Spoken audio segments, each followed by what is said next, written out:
Hello అండి. ఇవాల్టి రెసిపీలో వచ్చేసి డబల్ మసాలా బిర్యానీ హోటల్ స్టైల్‌లో చాలా టేస్టీగా ఎలా ప్రిపేర్ చేసుకోవాలో చూద్దాం. ఇలా పొడి పొడిగా పీస్ జ్యూసీగా రావాలంటే ఈ విధంగా ట్రై చేసి చూడండి. పెద్ద ప్రాసెస్ లేకుండా చాలా ఈజీగా సింపుల్ ట్రిక్స్ తోటి నేను బిర్యానీ ఎలా ప్రిపేర్ చేయాలో చూపిస్తాను. చాలా బావుంటుంది. ఇంట్లో వాళ్ళందరికీ నచ్చుతుంది. ముందుగా ఇక్కడ హాఫ్ కేజీ చికెన్ తీసుకున్నాను. హాఫ్ కేజీ చికెన్ తీసుకొని దాంట్లోకి 3 టీ స్పూన్స్ వరకు సాల్ట్‌ని, అదేవిధంగా ఒక 4 టీ స్పూన్స్ వరకు కారాన్ని, 2 టీ స్పూన్స్ వరకు ధనియా పౌడర్, ఒక హాఫ్ టీ స్పూన్ వరకు గరం మసాలా, ఒక హాఫ్ టీ స్పూన్ వరకు పసుపుని, తర్వాత ఒక 2 టీ స్పూన్స్ వరకు పెరుగుని యాడ్ చేసుకొని పీసెస్కి పట్టేలాగా బాగా కలిపేసుకోవాలి. ఈ విధంగా పీసెస్ మొత్తం కలిపేసిన తర్వాత దీన్ని పక్కన పెట్టేసుకోవాలి.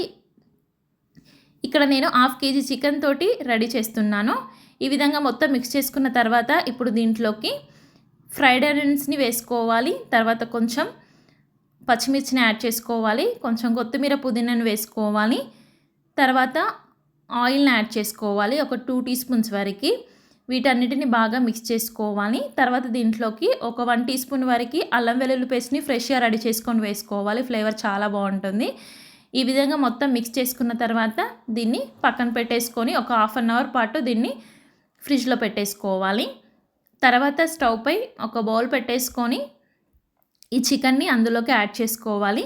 మనం ఏ బౌల్లో అయితే బిర్యానీ ప్రిపేర్ చేసుకోవాలనుకుంటామో అదే బౌల్లోకి చికెన్ వేసేసుకొని చికెన్ని కొంచెం ఉడికించుకోవాలి. పీస్ అనేది కొంచెం ఉడికితే మనకి బిర్యానీ అనేది బాగా వస్తుంది. మూత పెట్టేసుకొని స్టవ్ మీడియం ఫ్లేమ్లో పెట్టేసుకొని మగ్గించుకోవాలి. తర్వాత ఈ విధంగా మొత్తం మిక్స్ చేసుకుంటూ కొంచెం చికెన్ ఉడికిపోయిన తర్వాత దీంట్లోకి రైస్ని యాడ్ చేసుకోవాలి. లేయర్స్ లాగా రైస్ని నేను ఇక్కడ హాఫ్ కేజీ తీసుకున్నాను. అదేవిధంగా చికెన్ని కూడా హాఫ్ కేజీ తీసుకున్నాను. రైస్ వచ్చేసి 80% వరకు ఉడికిన తర్వాత దీంట్లోకి యాడ్ చేసేసుకోవాలి. ఈ విధంగా రైస్ మొత్తం వేసేసుకొని ఈ రైస్ బౌల్ పక్కన పెట్టేసుకోవాలి. స్టవ్ పైన ఒక పెనం పెట్టేసుకోవాలి. చపాతీ పెనం పెట్టేసుకొని దీనిపైన బౌల్ పెట్టేసుకోవాలి. బిర్యానీ బౌల్ డైరెక్ట్గా స్టవ్ పై పెడితే మాడుతుంది. అందుకే ఇలా బిర్యానీ బౌల్ ఈ పెనం పైన పెట్టేసుకొని దీంట్లోకి కొంచెం కొత్తిమీర పుదీనాని సన్నగా తరుక్కొని యాడ్ చేసుకోవాలి. ఫ్రైడ్ ఆనియన్స్ని వేసుకోవాలి. తర్వాత నెయ్యిని ఒక 1 టీ స్పూన్ వరకు యాడ్ చేసుకోవాలి. తర్వాత ఫుడ్ కలర్ ఆప్షనల్. ఇది వచ్చేసి రైస్ ఉడికించిన వాటర్ అనమాట. ఒక హాఫ్ గ్లాస్ వరకు యాడ్ చేసుకోవాలి. ఈ విధంగా వేసుకొని దీనిపై మూత పెట్టేసుకొని ఇలా బరువు పెట్టేసుకొని ఒక 20 మినిట్స్ పాటు దీన్ని మీడియం ఫ్లేమ్లో పెట్టేసుకొని ఉడికించుకోవాలి. 20 మినిట్స్ తర్వాత స్టవ్ ఆఫ్ చేసుకొని ఒక 10 మినిట్స్ దీన్ని అలా వదిలేయాలి. 10 మినిట్స్ తర్వాత ఈ విధంగా వేడివేడిగా సర్వ్ చేసుకుంటే చాలా టేస్టీగా, పీస్ కూడా జ్యూసీగా చాలా బాగుంటుంది.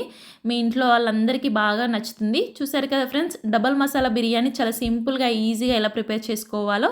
ఈ రెసిపీ నచ్చితే లైక్ చేయండి. Thank you for watching.